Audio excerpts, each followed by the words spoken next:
नमस्कार, वंदे मातरम। मैं हूं श्यामगिरी। आप देख रहे हैं हमारा चैनल मुद्दा भारत का। मुद्दा भारत का यानी मुद्दा है आपका, मुद्दा है महाराष्ट्र में मराठी भाषा का। जिसमें मराठी भाषा को लेकर महाराष्ट्र में राजनीति खूब तनातनी चल रही है। महाराष्ट्र नवनिर्माण सेना यानी राज ठाकरे की सेना जो है पूरी तरह से एग्रेसिव भूमिका में चारों तरफ रास्ते पर उतर गई है। चाहे बैंक हो, चाहे मॉल हो, चाहे कहीं भी हो, जिसको मराठी नहीं आता है उसे मारा पीटा तक जा रहा है। काफ़ी शिकायतें भी आई हैं। हालांकि मुख्यमंत्री देवेंद्र फडणवीस ने साफ साफ कह दिया है कि मराठी भाषा का प्रचार और प्रसार तो होना ही चाहिए, लेकिन कानून हाथ में लेने वालों को हम बख्शेंगे नहीं। देखा जाए एक तरह से तो देवेंद्र फडणवीस जी ने सरकारी महकमों को भी सीधा सीधा आदेश दे दिया है कि आप कोई भी काम करेंगे तो मराठी भाषा में ही करेंगे। हालांकि प्राइवेट सेक्टर है जहां पर पहले से परप्रांतीय लोग हैं, ये नहीं कि खाली उत्तर प्रदेश के लोग हैं, हर प्रदेश के लोग आके यहाँ पर अपनी रोजी रोटी के लिए काम कर रहे हैं, लेकिन उनकी मजबूरी है, उन्हें मराठी नहीं आती है, तो इसका मतलब उन्हें मारा पीटा जाए, ये तो सही नहीं है। गुड़ी पड़वा के दिन राज ठाकरे जी ने जिस तरह सभा में कहा था कि अगर मराठी नहीं आती है तो दिया काना खाली, ये भी तो सही नहीं है। एक राजनेता है, आपके एक एक वर्ड का लोग पालन करते हैं, आपके कार्यकर्ता आपको फॉलो करते हैं, इस तरह का आदेश देना भी क्या ये सही है? क्या ये राजनीतिक मायने में सही है या लोगों के लिए सही है? क्योंकि जिस दिन से उन्होंने कहा है कि दिया काना खाली, तो काना खाली मिलना अब लोगों को शुरू हो गया है। इसको लेकर काफ़ी लोगों में रोष है। अब सवाल ये उठता है कि राज ठाकरे जी ने कहा था कि हम इस बार गुड़ी पड़वा से हम अपने पार्टी को नए सिरे से आगे बढ़ाएंगे, तो क्या राज ठाकरे जी का नया सिरा यही है कि मराठी भाषा का जो है, ठीक है, मराठी भाषा का सम्मान होना चाहिए, मराठी भाषा आनी चाहिए। जो लोग यहाँ पर रहते हैं उन्हें तो कुछ ना कुछ मराठी तो आती ही है, और जो लोग यहाँ पढ़ाई लिखाई की है उन्हें तो अच्छी तरह से आती है। हम भी यहीं पढ़ाई लिखाई की है, हम भी परप्रांतीय हैं, हम बनारस से आकर यहाँ पर हमारे पूर्वज जो है बनारस के हैं, भले हम यहाँ पैदा हुए हैं, लेकिन हमारी पढ़ाई लिखाई यहाँ पर हुई है। मी पण मराठी बोलू सकतो, मराठी में काम भी किया है हमने। IBN लोकमत हो, चाहे मी मराठी चैनल हो, उसमें मैंने काम भी किया है, तो मराठी हमको तो अच्छी तरह से आती है। तो ये ज़रूरी नहीं कि जो लोग हर एक को मराठी आनी ज़रूरी है। हाँ, आप फोर्सफुली जो है मारपीट के कायदा कानून हाथ में लेकर अगर किसी को मराठी सिखाना चाहते हो तो ये तो गलत है। वार्निंग दो, नोटिस दो, आप उनके बॉस को वार्निंग दो कि भाई आपके लोगों को मराठी आनी चाहिए, पत्र दो, लेकिन मारपीट करना क्या ये सही है? ये हमारी चर्चा का विषय है। हमारे साथ में नवभारत के वरिष्ठ पत्रकार सूर्यप्रकाश मिश्रा जी। हम इनसे जानने की कोशिश करेंगे कि मराठी भाषा तो आनी चाहिए, लेकिन फोर्सफुली जिस तरह से राज ठाकरे के मनसे के लोग जो है रास्ते पर उतर के और लोगों को बीच जाके मारपीट कर रहे हैं, क्या ये सही है? क्योंकि 2007 के बाद 2009 के चुनाव हो जाए, उसके बाद मनसे की जिस तरह से एग्रेसिवपना थी एक बार फिर से सामने आ गई है, ये हम कह सकते हैं। सर, क्या कहेंगे आप? देखिए, भाषा के नाम पे, प्रांत के नाम पर इस देश में राजनीति होती रही है और राजनीति हो रही है, इसमें कोई संदेह नहीं। लेकिन जैसा आपने कहा भी कि भाषा अपने आप में एक गर्व का विषय है, बिल्कुल। अपने संस्कृति का विषय है, भाषा है। इस संस्कृति और भाषा पे गर्व होना ही चाहिए। अपनी जो स्थानीय भाषाएं हैं देश में, उनको राष्ट्रभाषा के बाद स्थानीय भाषाओं को बढ़ावा दिया ही जाना चाहिए, इसमें कोई संदेह नहीं। रही बात महाराष्ट्र की, मुंबई की, आपने जो कही आपने, तो ये नई बात नहीं है। भाषा के नाम पर दक्षिण में भी भारी विवाद होता रहा है, अब भी हो रहा है। देखिए, तमिलनाडु में स्टालिन ने एक तरीके का मोर्चा खोल रखा है, वहाँ के मुख्यमंत्री ने तमिल के नाम पे कि वहाँ हिंदी नहीं चलेगी। लेकिन इस तरीके की, जिस तरीके का, लेकिन राज ठाकरे जी बहुत परिपक्व नेता माने जाते हैं। अपने आप में एक, जैसे आपने कहा ना, उन्होंने कोई बात कह दी तो उसको लेकर थोड़ी सी राजनीति और ज़्यादा हो जाती है। लेकिन मैं जहाँ तक मानता हूँ कि महाराष्ट्र में, मुंबई में जिस तरीके का इसको, मुंबई को महाराष्ट्र के एक ग्लोबल विलेज की संज्ञा दी जाती है, देश की आर्थिक राजधानी है, यहाँ भाषा बिल्कुल आनी चाहिए। भाषा तो आपको हर राज्य में, जिस राज्य में व्यक्ति जाता है, जहाँ काम काज करता है, उसकी भाषा बोलने समझने आनी चाहिए। मैं भाषा का मतलब ये नहीं भाषा का विद्वान हो, भाषा का विद्वान होना आवश्यक नहीं है, लेकिन जहाँ जाता है, जिस प्रदेश में है तो वहाँ की जब भाषा, वहाँ का कल्चर अपनाने से उसको बहुत सारी आसान हो जाती है। वो व्यक्ति के अपनी सुविधा के लिए जी, जी। वो कोई लादने वाला विषय नहीं है, थोपने वाला विषय नहीं है। वो व्यक्ति को स्वयं आगे आकर, जैसे कि आपने कहा, यहाँ बहुत बड़ी संख्या में उत्तर प्रदेश के लोग रहते हैं, बाकी प्रदेशों के लोग भी रहते हैं, दक्षिण भारत के लोग रहते हैं। वे कुछ लोग तो कई पीढ़ियों से रह रहे हैं, गुजराती हैं, मारवाड़ी हैं, राजस्थानी हैं। तो ये सारा एक तरीके का एक मिलजुल कर जो रहते हैं, और उन्होंने यहाँ की भाषा को आत्मसात भी किया है। बहुत सारे हिंदी पत्रकार जो हैं मराठी में लिखते हैं, बहुत सारे मराठी के जो पत्रकार हैं, मराठी के जो विद्वान हैं, वो बहुत अच्छा हिंदी में वो लिखते हैं। आपको मैं बता दूं कि गणेश शंकर विद्यार्थी जैसे बहुत बड़े पत्रकार जो हैं हिंदी के पुरोधा माने जाते हैं, वो महाराष्ट्र से उनके संबंध रहे। लेकिन ये मराठी भाषा की बात अभी हाल में ही आप देखिए, एक बहुत बड़ा गर्व का विषय है, हाल ही में मराठी को अभिजात भाषा का दर्जा दिया है केंद्र सरकार ने। इससे मराठी की अस्मिता, मराठी का गर्व और बढ़ा है। लेकिन अब इसमें राजनीति करना है, थोपना, वैसे आपने कहा कि मुख्यमंत्री जी ने कह ही दिया है कि भाई आप कानून हाथ में नहीं ले सकते, जबरदस्ती नहीं कर सकते, डंडा नहीं दिखा सकते। हाँ, अब महाराष्ट्र में देखिए स्कूलों में मराठी अनिवार्य है। अभी अभिजात भाषा का दर्जा दिए जाने से क्या होगा आपको मैं बता दूं, देश के 450 विश्वविद्यालयों में मराठी के द्वार खुल जाएंगे। 450 विश्वविद्यालयों में मराठी पढ़ाई जा सकती है। तो मराठी बढ़ रही है। किसी के कहने से या किसी के तोपने से भाषा कम नहीं होगी, या राजनीति करने से। लेकिन जहां तक यह है कि उसको एक परिमार्जित तरीके से, प्रेम से लोगों को आत्मसात करना होगा, लोगों को मिलाना होगा। तो उससे एक राजनीतिक अगर दिशा देने की कोशिश करेंगे तो वो क्षुद्र राजनीति की परिभाषा कही जाएगी, और उसका कोई बहुत बड़ा लाभ नहीं होने वाला।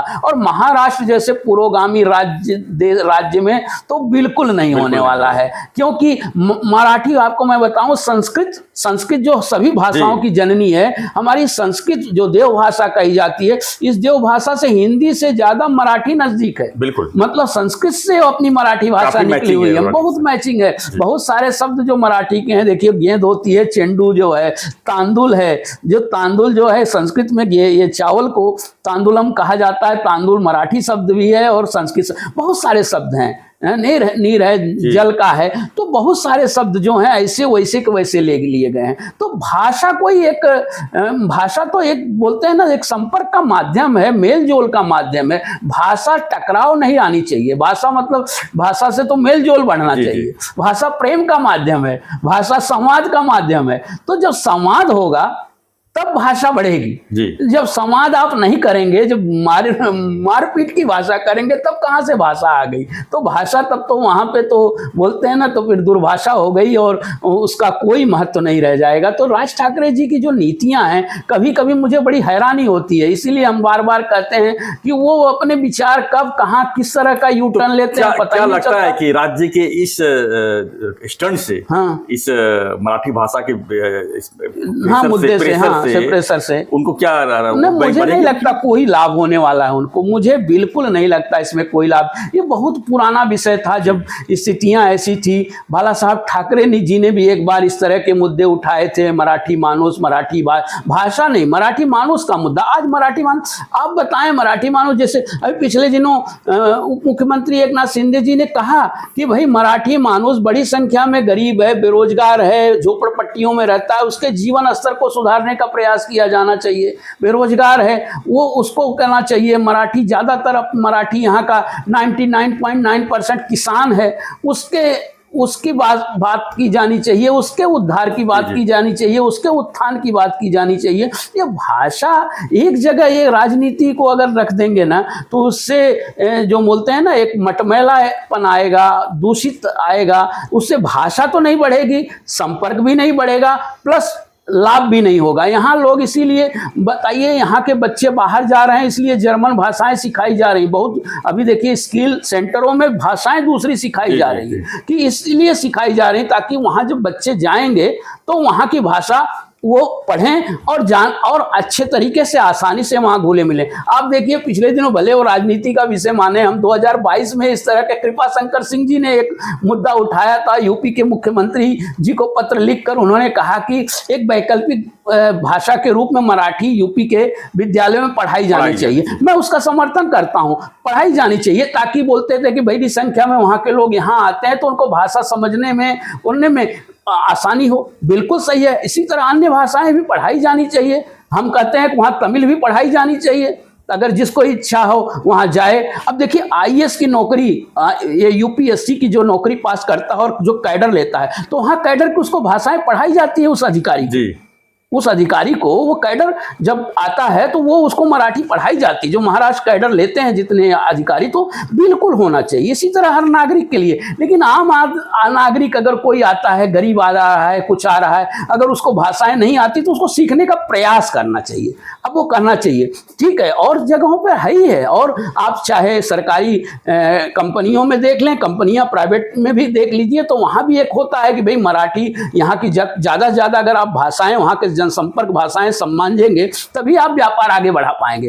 आप देखिए व्यापारी भी जो है ना, वो ऐसी भाषाएं बोलता है को जो देखता है कि अगर इस भाषा का ग्राहक है, अगर उसकी भाषा में वो बात करता है तो स्वाभाविक रूप से उसका व्यापार बहुत अच्छा फलता फूलता है। तो ये हर सबकी नीतियां हैं, ये नीतियां ये होनी भी चाहिए। तो इसमें राजनीति कहाँ से आ गई? लेकिन अगर वो राजनीतिक उद्देश्य से ऐसा सब कुछ करते हैं, जबरदस्ती की बात करते हैं, तो उससे दुर्व्यवस्था बढ़ने वाली है। सवाल ये उठता है कि यहाँ पे और भी पार्टियां हैं, कांग्रेस है, बीजेपी है, शिवसेना है, ये सब मराठी मुद्दा न उठा के सिर्फ राज ठाकरे जी ही क्यों मराठी का ये मुद्दा उठा के सोचते हैं कि हमको, लेकिन वो तो सीधा आगे बढ़ने बजाय और पीछे चले जाते हैं। वही हो रहा है ना। इसके पहले उन्होंने हिंदुत्व का मुद्दा उठाया था, उन्होंने अपना झंडा बदला, उन्होंने अपनी निशानी बदली, सारी चीजें करके अब तक गए। अब उनको नजर आ रहा है, मुझे ऐसा लगता है कि आगे बीएमसी का चुनाव नजर आ रहा है उनको, तो जान रहे हैं कि अगर महापालिका स्थानीय निकायों के चुनाव में कुछ न कुछ इसका मुझे थोड़ा बहुत लाभ मिलेगा, उद्धव जी के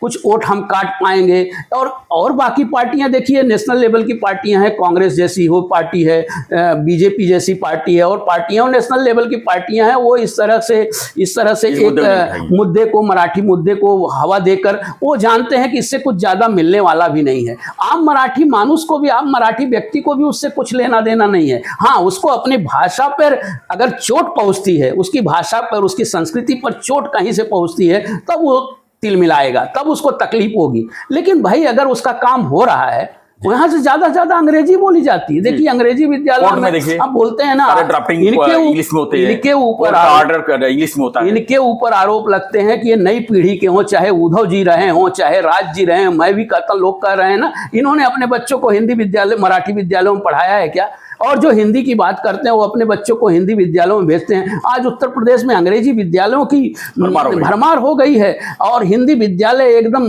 कूड़ेदान में पहुंच गए हैं, समझ लीजिए। हिंदी विद्यालय पूरे देश की बात नहीं, हिंदी प्रदेशों की बात करें, सारे के सारे मतलब गली गली में कॉन्वेंट स्कूल, अंग्रेजी के नाम पे स्कूल खुले हुए हैं। लेकिन वो बात पता है भविष्य क्या है। सबसे बड़ी आपने कहा कि वो बाजार की भाषा है। अंग्रेजी जब बाजार की भाषा है तो बाजार की भाषा सीखेंगे। हिंदी को भी अगर उस तरीके का बढ़ाएं, मराठी को भी उसी तरीके से परमार्जित रूप से देखेंगे, करेंगे। तो अब देखिए अभिजात भाषा का दर्जा दिए जाने से केंद्र द्वारा मराठी को अपने आप में उसका एक फैलाव हो गया है। मराठी 1500 सालों की भाषा, हमारी स्थानीय भाषा है, चाहे मराठी हो, चाहे तमिल हो, चाहे तेलुगु हो, चाहे बंगाली भाषा हो, ये सब एक तरीके से बहुत ही समृद्ध भाषाएं रही है। हमारे देश की एक धड़कनें हैं ये। हिंदी इनकी ठीक है, हमारे यहाँ ही कहते हैं कि मैं ही कहता हूँ कि भाई हिंदी माझी आई है तो मराठी माझी मौसी आई है। अब माँ और मौसी का झगड़ा लगाएंगे तो समस्या आने वाली है, फिर समस्या बच्चों में आएगी, दिमाग में बैठेगी। तो ये कृपया ये ना हो, कम से कम हो, ना हो, बिल्कुल ना हो, ऐसा मेरा मानना है। नर्मदा मिश्रा, सबका यही मानना है कि विवाद ना हो, भाषा जो है, भाषा ज्ञान होना बहुत जरूरी है। वैसे हमारे देश में जितने राज्य है उतनी भाषाएं हैं और हर राज्य की भाषा आना ये भी तो जरूरी नहीं है। लेकिन जहाँ पर हम रहते हैं उस भाषा का अगर ज्ञान हम लेते हैं तो ये बहुत ही अच्छी बात है। हाँ, आक्रामक हो या उसको किसी को मार पीट के अगर उसको भाषा सिखाया जाए ये भी तो गलत है। कानून हाथ में लेना किसी का अधिकार नहीं है। लेकिन जिस तरह से राज जी ने अपने सभा के दौरान कहते हैं कि कान के नीचे बजाओ, ये भी बात गलत ही लगता है। क्योंकि उसका अनुकरण सभी करते हैं, उनके कार्यकर्ता करते हैं, और उसका परिणाम यही होता है कि हर गली मोहल्ले में लोग मार खा रहे हैं।